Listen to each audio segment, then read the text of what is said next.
বিদায়ী অর্থবছর পণ্য আমদানিতে ব্যয় হয়েছে $7,114 কোটি। অন্যদিকে এ সময় প্রায় 9% প্রবৃদ্ধি নিয়ে রপ্তানি আয় এসেছে $4,828 কোটি বেশি। এতে বাণিজ্য ঘাটতি কিছুটা বেড়ে দাঁড়িয়েছে $2,300 কোটি বেশি। বাংলাদেশ ব্যাংক বলছে বিনিয়োগের পরিবেশ তৈরিতে কাজ করছে সরকার। এতে ব্যবসায়ীদের আস্থা ফিরে আসবে বলেও আশা করেন কর্মকর্তারা। কোটা আন্দোলন, রাজনৈতিক অস্থিরতা ও আওয়ামী লীগ সরকারের পতন সব মিলিয়ে গত অর্থবছরের শুরুতেই হোঁচট খায় ব্যবসা বাণিজ্য। দাবি আদায়ে শ্রম অসন্তোষ, গ্যাস বিদ্যুতের সংকট, উচ্চ সুদহার ও মূল্যস্ফীতির কারণে সংকট আরও বেড়ে যায়। সবশেষ এনবিআরের আন্দোলনে টানা 2 দিন বন্ধ ছিল পণ্য আমদানি রপ্তানি। এত অস্থিরতার মধ্যেও সদ্য বিদায়ী অর্থবছর রপ্তানি আয়ে 9 ভাগ প্রবৃদ্ধি হয়েছে। যদিও জুনে ঈদের কারণে কারখানাগুলোতে দীর্ঘ ছুটি এবং মাসের শেষে 2 দিন বন্দরের কার্যক্রম বন্ধ থাকায় রপ্তানি আয় 6% বেশি কমেছে।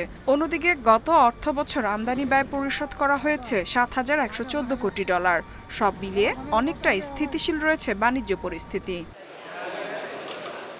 বাংলাদেশ ব্যাংক বলছে দেশের অর্থনৈতিক সক্ষমতা বেড়েছে, ডলারের দাম বাজারের উপর ছেড়ে দেয়, ব্যবসায়ীরাও বিনিয়োগে আগ্রহী হবে। এখন বিনিয়োগের পরিবেশ ব্যবসায়ীদের জন্য ইতিবাচক বলেও মনে করেন এই কর্মকর্তা। এই অর্থ বছরে আমাদের 71.14 বিলিয়ন ডলারের মানে ইম্পোর্ট বিল পেমেন্ট করা হয়েছে। তো এটা একটা আমাদের কিন্তু অর্থনীতি একটা সক্ষমতার একটা ধারক, যে আমরা দেখেন আমরা রিজার্ভ পজিশনটা যথাযথভাবে মানে সংরক্ষণ করতে সক্ষম হচ্ছি।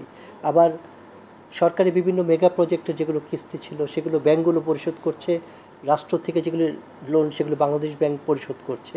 বিশ্লেষকরা বলছেন ব্যবসা বাণিজ্যে গতি বাড়াতে হলে রাজনৈতিক স্থিতিশীলতা নিশ্চিত করতে হবে। বিনিয়োগকারীদের আস্থা ফেরাতে নির্বাচন কেন্দ্রিক অনিশ্চয়তা দ্রুত সমাধানের তাগিদ তাদের। ইফাত আরা, ইন্ডিপেন্ডেন্ট নিউজ। ব্যবসা বাণিজ্যের পরিস্থিতি নিয়ে বিস্তারিত আলোচনা করতে আমাদের সাথে যুক্ত হয়েছেন সিপিডির senior research fellow Taufiqul Islam Khan. Taufiqul Islam Khan, আপনাকে স্বাগত জানাচ্ছি অর্থনীতি সারাদিনে। শুরুতেই আপনার কাছে জানতে চাইব, আমরা দেখেছি যে গত অর্থ বছরের শেষ মাসে আমাদের যে রপ্তানি প্রবৃদ্ধির লক্ষ্যমাত্রা ছিল সেটা কিন্তু পূরণ হয়নি, যদিও পুরো অর্থ বছর মিলিয়ে 9% প্রবৃদ্ধি হয়েছে। তারপরেও গত অর্থ বছর অনেকটাই অস্থিতিশীলতা ছিল। সব মিলিয়ে আপনার কাছে জানতে চাইব বিদায়ী অর্থ বছর কেমন ছিল। রপ্তানির জন্য যদি বলি, বিদায়ী অর্থ বছরটা খুব খারাপ গেছে বলা যাবে না। 9% প্রবৃদ্ধি মোটামুটি আমি মনে করি যে যেই ধরনের লক্ষ্যমাত্রা ছিল এটা কাছাকাছি আছে। সবচাইতে গুরুত্বপূর্ণ হলো এই সময়টায় আমাদের দেশের ভিতরে অনেক ধরনের উত্থান পতনের ভিতর দিয়ে আমরা গেছি, একটা বড় আন্দোলনের ভিতর দিয়ে গেছে। শেষ মাসের কথা যেটা বললেন সেখানেও কিন্তু জুন মাসে একটা বড় সময় আপনাদের মনে আছে যে ঈদের ছুটি ছিল। তো সেইটার সবসময় একটা প্রভাব পড়ে আর কি আমাদের রপ্তানির জন্য, কারণ ওই সময়টা বন্ধ দেওয়া হয়। তো সার্বিকভাবে আমি মনে করি যে রপ্তানি খারাপ ছিল না। সেই অর্থে বিশ্ববাজারেও যে নতুন করে এক ধরনের অস্থিরতা তৈরি হয়েছে, অনিশ্চয়তা তৈরি হয়েছে, আমি এটাই বলবো। সেইটা আমাদের জন্য মানে অনেক ক্ষেত্রে আমরা মোকাবেলা করে এখন পর্যন্ত টিকে আছি। বড় চ্যালেঞ্জ যেটা ফেস করেছেন, আরো হয়তো সম্ভাবনাকে কাজে লাগানো যেত। বড় সম্ভাবনা যেটা আমরা মানে মিস করছি সেটা হলো যে আমাদের যে বিদ্যুৎ এবং গ্যাসের মতন যেই জ্বালানি সরবরাহ সেটা, এবং একটা বড় সমস্যা হলো যে যেই রাজনৈতিক পট পরিবর্তন হয়েছে তার ফলে অনেক প্রতিষ্ঠানও কিন্তু এখন আমি মনে করি যে এক ধরনের বিপদের ভিতরে পড়েছেন, যে তাদের যেই মালিক সেটা তারা অনেক সময় থাকছেন না, ফলে সেটা নিয়ে একটা ট্রাবল আছে। কিছু কিছু ব্যাংকের সাথে ট্রানজাকশন করতেন, সেইটার পরিবর্তনের ভিতরে দিয়ে যাচ্ছে। ফলে এই কাঠামোগত পরিবর্তনগুলো কিছুটা হলেও বাধাগ্রস্ত করছে। বড় সম্ভাবনার জায়গা যেটা সামনে রয়েছে সেটা হলো যে বিশ্বের যে ভূ রাজনৈতিক অর্থনৈতিক পরিবর্তনের জায়গাগুলো, সেটাকে বিবেচনায় নিলে বাংলাদেশের রপ্তানি সম্ভাবনা কাজে লাগাতে হলে আমাদের যেই জ্বালানিগত যেই জায়গাগুলো আছে সেইগুলোতে আরেকটু মনোযোগী হওয়া দরকার। একটা বড় সুযোগ এসছে, সেটা হলো যে আমাদের এখন বিদেশি লেনদেনের যে পরিস্থিতি সেটা যেহেতু একটু শক্তিশালী জায়গায় এসেছে গত বছরের তুলনায়, হয়তো আমরা আশা করব যে জ্বালানি আমদানির ক্ষেত্রে বা আমাদের বিদ্যুৎ সরবরাহের ক্ষেত্রে আগের মতো আমাদেরকে চাপের মধ্যে থাকতে হবে না। তৌফিকুল ইসলাম, আপনার কাছে জানতে চাইব, অন্তর্বর্তী সরকার কিন্তু নির্বাচনের সম্ভাব্য একটি সময় ঘোষণা করেছে, তারপরও বিনিয়োগকারীদের মধ্যে অনাস্থা রয়েছে বিনিয়োগ পরিবেশ নিয়ে। নির্বাচন নিয়ে অনিশ্চয়তা ও উত্তেজনা ব্যবসা বাণিজ্যের পরিস্থিতি কতটা খারাপ হতে পারে বলে আপনি মনে করেন যেই অর্থ বছর এসেছে আমাদের? মূলত বড় জায়গাটা হলো যে আমাদের বিনিয়োগের পরিস্থিতির ভিতরে নিঃসন্দেহে যারা বিনিয়োগকারী আছেন তারা একটা মধ্যমেয়াদে বিনিয়োগের কথা ভাবেন, যদি অনেকে দীর্ঘমেয়াদে বিনিয়োগের কথা ভাবেন, সেদিক থেকে তারা একটা প্রেডিক্টেবিলিটি চান। এখন সেই প্রেডিক্টেবিলিটির জায়গার ভিতরে একটা আছে হলো যে রাজনৈতিক প্রেডিক্টেবিলিটি, আর একটা আছে নীতির প্রেডিক্টেবিলিটি।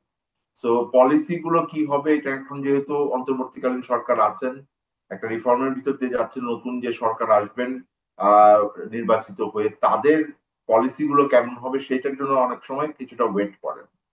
দ্বিতীয় হলো যে আমাদের যে মানে বৈদেশিক পরিস্থিতি আছে অর্থনীতির ভিতরে, সেইখানে অনেক ধরনের অনিশ্চয়তা আছে। ফলে সেইখানে যেমন আমি যদি বড় করে বলি যে যুক্তরাষ্ট্রের ট্যারিফের যে এখন এক ধরনের নেগোসিয়েশন চলছে, দেশ ধরে ধরে তারা আলাদা আলাদা ভাবে করছে, সেইটার রেজাল্ট অনেকখানি নির্ভর করবে যে বিদেশি বিনিয়োগ কেমন হবে। এটা একটা সম্ভাবনাও থাকতে পারে বাংলাদেশের জন্য যে হয়তো চায়না থেকে অনেক কোম্পানি বিভিন্ন দেশে তাদের কারখানাগুলোকে লোকেট করতে চাবেন, এবং সেক্ষেত্রে বাংলাদেশ যদি সেই সম্ভাবনাকে কাজে লাগায়, সেটা যেমন একটা সম্ভাবনা তৈরি হবে। সার্বিকভাবে আমি বলবো যে যদি রিফর্ম গুলো আমরা অর্থনৈতিক ভাবে করতে পারি, আমার ব্যাংক ব্যবস্থা থেকে শুরু করে আমার যে রাজস্ব কাঠামোর যে ব্যবস্থা আছে এবং অন্যান্য যে রিফর্ম আছে, সুশাসন থাকে, সামনের দিনে এটা ভালো হবে। কিন্তু সামনের অর্থ বছরটা বা যেই অর্থ বছরটা আমরা আছি এখন শুরু হলো, সেই অর্থ বছরটায় একটু আমি মনে করি যে ধীরে চলন নীতি হতে পারে। গুরুত্বপূর্ণ হলো যে এই অর্থ বছরটা নির্বাচনের বছর হবে, প্রস্তুতির বছর হবে, সেইটাকে আমরা সঠিকভাবে করতে পারছি কিনা এবং কনফিডেন্সের মধ্যে নিয়ে আমরা স্টেক হোল্ডারদেরকে আগাতে পারছি কিনা, সেই জায়গাটা হলো বড় গুরুত্বপূর্ণ বিষয়।